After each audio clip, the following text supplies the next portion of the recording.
अपने एक क्लाइंट से मिलने के लिए रोहन को अचानक मुंबई जाना पड़ा। रोहन ने होटल की ऑनलाइन बुकिंग नहीं कराई थी। वह एयरपोर्ट से निकलकर होटल ढूंढने लगा। दिसंबर महीने का एंड चल रहा था। क्रिसमस और न्यू ईयर की छुट्टियों के कारण सारे होटल फुल थे। काफी ढूंढने के बाद भी रोहन को किसी भी होटल में रूम नहीं मिल पाया। वो अपना बैग लेकर रोड पर खड़ा था। तभी एक रिक्शा वाला उसके पास आया। भाई साहब, होटल ढूंढ रहे हैं क्या? हाँ, क्या तुम्हें कोई होटल पता है जहाँ जगह खाली हो? यहाँ से बस 2 किलोमीटर की दूरी पर एक होटल है जहाँ कम ही लोग ठहरते हैं। आप बैठिए, मैं आपको वहीं पहुँचा देता हूँ। रिक्शा वाला अंधेरे रास्तों से रोहन को एक होटल में ले आया। रोहन ने काउंटर पर बैठी रिसेप्शनिस्ट से पूछा, मैम, क्या मुझे एक रूम मिल सकता है? हाँ सर, मिल जाएगा। बस ये फॉर्म फिल कर दीजिए और पेमेंट कर दीजिए।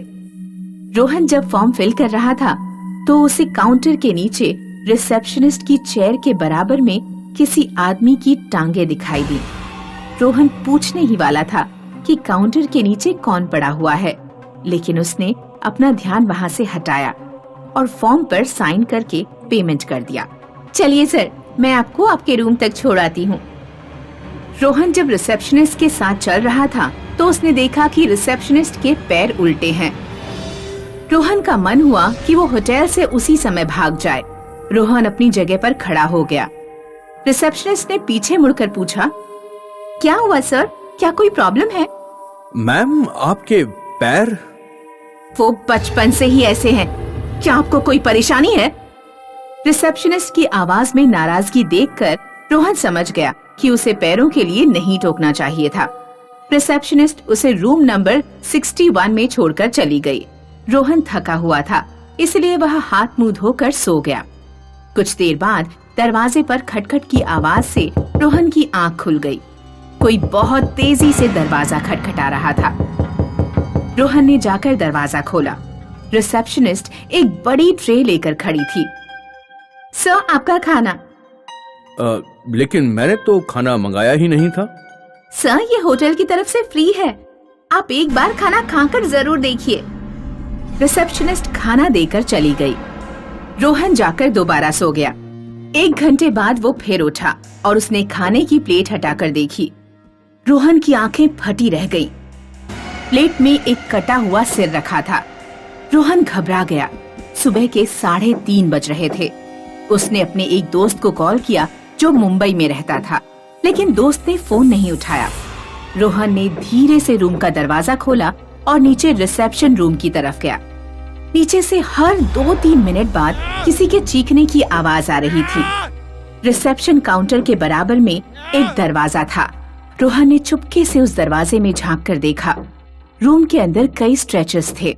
हर स्ट्रेचर पर एक एक आदमी बंधा हुआ था। रिक्शा वाला एक एक करके स्ट्रेचर को रिसेप्शनिस्ट के पास ले जाता और ये रिसेप्शनिस्ट हर आदमी की गर्दन काट देती। अब ऊपर जाओ और रूम नंबर 61 वाले को पकड़ कर लाओ। इससे पहले कि रिक्शा वाला दरवाजे की तरफ मुड़ता, रोहन तुरंत काउंटर के नीचे जाकर छुप गया। काउंटर के नीचे एक बिना सिर के आदमी की लाश पड़ी हुई थी। लाश की बदबू से रोहन का बुरा हाल हुआ जा रहा था। वह किसी तरह मुंह बंद करके कुछ देर काउंटर के नीचे छिपा रहा। जब रिक्शा वाला ऊपर चला गया तो रोहन काउंटर से बाहर निकला और होटल छोड़कर भाग गया। कुछ दूर भागने के बाद जब रोहन ने पीछे मुड़कर देखा तो रिसेप्शनिस्ट और रिक्शा वाला, जिनके चेहरे अब भयानक थे, रोहन की तरफ दौड़े चले आ रहे थे। रोहन अपनी पूरी ताकत से दौड़ा। उसे रास्ता समझ नहीं आ रहा था। वो बस सीधा भागता गया। आखिरकार रोहन मेन रोड पर पहुंच गया, जहां कुछ गाड़ियां नजर आ रही थी और कई ऑटो वाले भी खड़े थे। शुक्र है कि मेरा मोबाइल मेरी जेब में है। बैग तो वहीं छूट गया। रोहन ने एक ऑटो वाले से बात की और उसे सारी बात बताई। लगता है आप भूतिया रिसेप्शनिस्ट के चक्कर में फंस गए। आप जिस होटल से आ रहे हैं वो 12 साल से बंद पड़ा है। 12 साल पहले वो होटल बाकी होटलों की तरह ही चलता था। एक दिन 2 शराबी उस होटल में पहुंचे। वो किसी बड़ी गैंग के आदमी थे। होटल फुल था, इसलिए रिसेप्शनिस्ट ने रूम देने से मना कर दिया। नशे में धुत दोनों रिसेप्शनिस्ट से छेड़छाड़ करने लगे। रिसेप्शनिस्ट ने जब विरोध किया तो उन्होंने रिसेप्शनिस्ट को गोली मार दी। रिक्शा वाला रिसेप्शनिस्ट को बचाने आया तो उन्होंने रिक्शे वाले को भी गोली मार दी।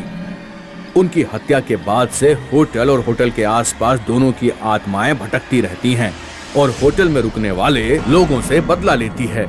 इसलिए कभी भी कोई रिक्शा वाला होटल ले जाने के लिए पूछे तो सावधान हो जाना। रोहन ने कान पकड़ लिए कि अब वह कभी भी एडवांस में होटल बुक किए बिना कहीं नहीं जाएगा। भूतों का ढाबा।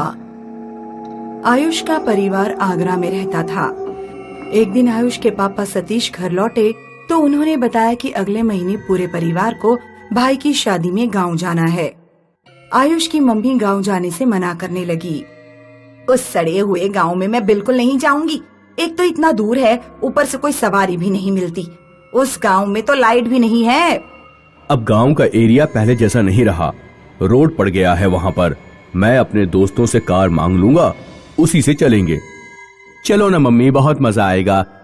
वैसे भी कई दिनों से कहीं घूमने नहीं गए हैं। ठीक है चलेंगे, लेकिन वहाँ कार से पहुँचने में भी 20 घंटे से ज्यादा का टाइम लगता है। इसलिए खाना घर से बना कर ले जाना पड़ता है। खाना तुम्हारे पापा ही बनाएंगे। उसकी जरूरत नहीं पड़ेगी, क्योंकि मैंने सुना है कि अब वहाँ सड़क पर कई ढाबे खुल गए हैं। शादी से 2 दिन पहले आयुष, सतीश और रेखा कार से गांव की तरफ निकल पड़े। चलते चलते उन्हें रात हो गई। सड़क पर घोर अंधेरा और साए साए करता सन्नाटा था। पापा, ये रास्ता तो बहुत वीरान है। डर के मारे मुझे तो सुसु आ रही है। सतीश ने कार रोक दी। क्या हुआ पापा, कार क्यों रोकी? तुम्ही ने तो कहा कि तुम्हें सुसु आ रही है। जाओ पहले सुसु करके आओ। मैं इतने अंधेरे में बाहर नहीं जाऊंगा। पेशाब रोकना अच्छी बात नहीं होती। जल्दी से जाओ, सुसु करके आओ। हम लोग खड़े तो हैं तुम्हारे पास, इतना क्यों डर रहे हो? आयुष ने कार का दरवाजा खोलकर जैसे ही पैर जमीन पर रखा, उसका पैर एक खोपड़ी पर पड़ा। आयुष डर के मारे चिल्ला पड़ा। क्या हुआ? पापा, यहाँ किसी इंसान की खोपड़ी पड़ी हुई है। रेखा और सतीश कार से बाहर निकले। डरने की जरूरत नहीं है, शायद कोई जंगली जानवर इसे यहाँ ले आया होगा। तुम सुसु करने जाओ। आयुष के परिवार को रोड पर 3-4 लोग गुजरते दिखाई दिए। तब उसकी जान में जान आई। चलो, आखिर कोई इंसान इस रोड पर दिखाई तो दिया। अब मैं आराम से सुसु कर सकता हूँ। आयुष पेशाब करने लगा और उसके मम्मी पापा कार में बैठ गए। आयुष पेशाब करके लौटा तो उसने देखा कि कार के पीछे वाली डिक्की हिल रही है। आयुष ने डिक्की खोली तो उसके अंदर एक भूतनी लेटी हुई थी। आयुष ने धड़ाम से डिक्की बंद कर दी और चिल्लाने लगा, चुड़ैल, चुड़ैल, पापा चुड़ैल, चुड़ैल। आयुष के मम्मी पापा जल्दी से बाहर निकल कर आए। पापा, डिग्गी के अंदर एक भूतनी है। मैंने अभी डिक्की खोल कर देखी थी। सतीश ने डिक्की खोलकर देखने से पहले उन 3-4 लोगों को ढूंढा जो कुछ देर पहले ही उनके पास से गुजर गए थे। वे लोग अचानक से कहीं गायब हो चुके थे। सड़क पर दूर दूर तक कोई भी नहीं दिखाई दे रहा था। आखिरकार सतीश ने डरते हुए डिक्की खोली। डिक्की में सामान के अलावा कुछ भी नहीं था।